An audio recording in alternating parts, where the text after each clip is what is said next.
మెహబూబా చిత్రంతో తెలుగు తెరపై అడుగుపెట్టిన నేహా శెట్టి ఆ తర్వాత వరుస చిత్రాలతో సందడి చేశారు.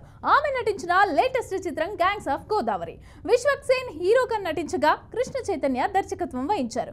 ఈ నెల 31న సినిమా విడుదలవుతున్న సందర్భంగా ఆమె మీడియాతో ముచ్చటించారు. నేహా తాను నటించిన డీజేటిల్లు సినిమాలోని రాధికా పాత్రతో కుర్రకారుని విశేషంగా ఆకట్టుకోవడమే కాకుండా తెలుగునాట ఎంతో పాపులారిటీని సంపాదించారు.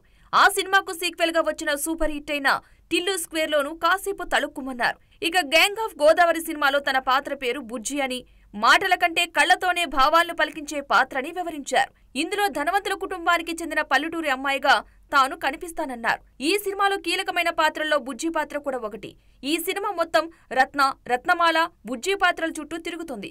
సినిమా అంతా 90వ దశకంలో సాగుతుంది కాబట్టి అందుకు తగ్గ ఆహార్యం, అభినయాన్ని చూపించడానికి చాలా కష్టపడ్డానని చెప్పారు నేహా. విశ్వక్ తో కలిసి నటించడం ఆనందంగా ఉంది. ఈ సినిమాతో విశ్వక్ రూపంలో నాకు మంచి స్నేహితుడు దొరికాడు. సినిమాలో అంజలి నాకు మధ్య ఉన్న కాంబినేషన్ సీన్స్ తక్కువ. ఆమె ఎప్పుడూ చాలా చలాకీగా ఉంటారని వెల్లడించారు.